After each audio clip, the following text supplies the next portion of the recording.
Hi guys, welcome back to another video. This is Stace and I am so glad that you are with me today.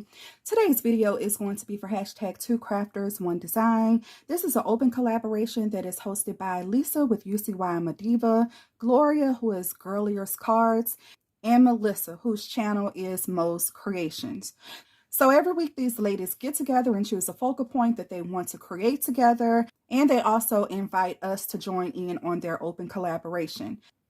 They usually post their project videos on Saturdays, but we have the entire week to upload our projects to support hashtag 2 crafters 1 design. Okay, so last week the theme was Frame It Out. So this is one of the cards that I did for Frame It Out. I really wanted to use this mailbox die that I recently got in from TEMU, and I'll probably be doing a short on this one as well. But this is the mailbox die. I also used this die. This die came from Cocarosa Studio, and if I could find the link for these dies, I'll definitely link them in the description box below.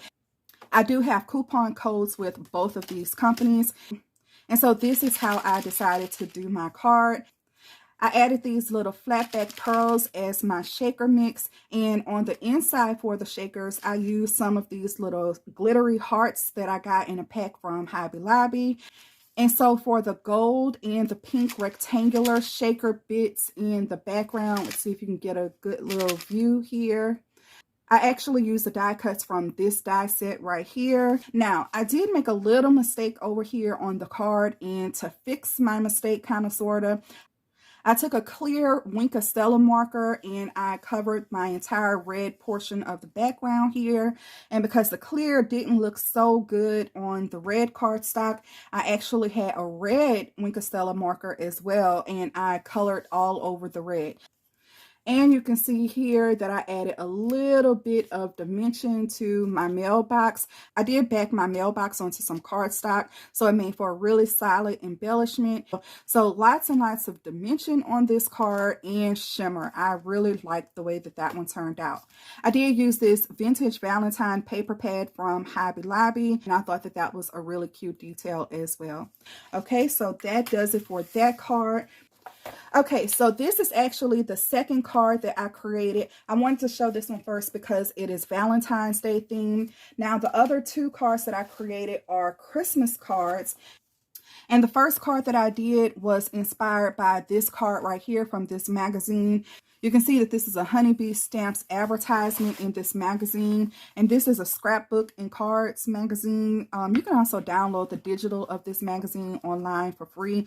So again, this is the super cute card, and I also wanted to use this die that I recently got in from TEMU. I also used this embossing folder, and I don't know if you guys can really see the detail in here, but there are little leaves. These actually look like little tropical leaves, but I thought that this would work perfectly, even with using the little pine needles.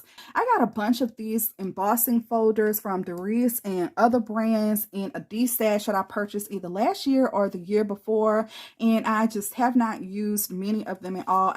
I think this is actually the first time that I'm getting a chance to use this one. And you guys, here is the card that I created, and I think that it turned out super, super cute. So on this card, I framed out the bow with the pine cone and the pine needles too.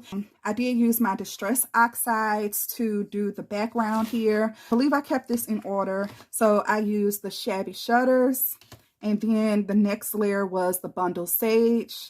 And then I also used a little bit of the Mowed Lawn. And then I also used some of the pine needles, and that's how I created this effect here. And then you can see where I used that embossing folder too. I think that it turned out so cute. At the end though, I decided that I still needed a little bit more oomph, so I used my green stickles and just highlighted some of the embossing detail here. And I really, really like the way that that turned out. I do have some little stripe paper in the background. Okay, I also forgot to mention, I have a set of these nesting dies with this little shape on it in my stash that I got from Craftspire a while back. And so I used this size, I believe, yeah. And then another size down to make the shape for my window. I have a double bow on here, and I just have the top bow popped up on some foam. That's that cute bow from here. I can definitely use this year round. I think that this is just the cutest bow. This 'Tis the Season die cut that I have here in the bottom is actually this die right here. Now this die came in another die set, and if I can, I'll insert a picture right here of the die set that this came with. And then I was looking in my stash to find a die that would cut this out perfectly. This rectangular die was in a set that actually made a pencil box from globaland.com. So I just used all kinds of things to piece things together for this card. But like I said, I absolutely loved it. I did spray some water on the card so I can get a couple of water droplets. And then I also went over it with these Pearl X pigments. And so here was the inspiration card again, and here is the card that I created. I love the design for this card, and I definitely would like to make more of this one. So cute. I wanted to use more of the paper that I used here in the background. So I decided to make card number 3. And I must say that I believe this card is actually my favorite. So for this card, I used a ton of dies too. So starting with the background green glittery layer, that is actually from a Dollar Tree paper pack. This is that striped paper that I used on this card. And then I added this red border piece on it, and that is from the Coca Rosa Studio die again. So when I die cut out a shape from this panel, it left a red die cut, and so I went ahead on and just placed the red die cut here. I also used this Merry Christmas die. This came from TEMU. And then you can see here where I have my little pine needle and bow cluster again. And I think that that just turned out so cute. For here, I double layered 2 bows, one in gold and one in red. And then this little bow that I have in the center is actually another little bow die that I had in my stash. Okay, so here's the final look of the 3 cards that I created again for hashtag 2 crafters 1 design.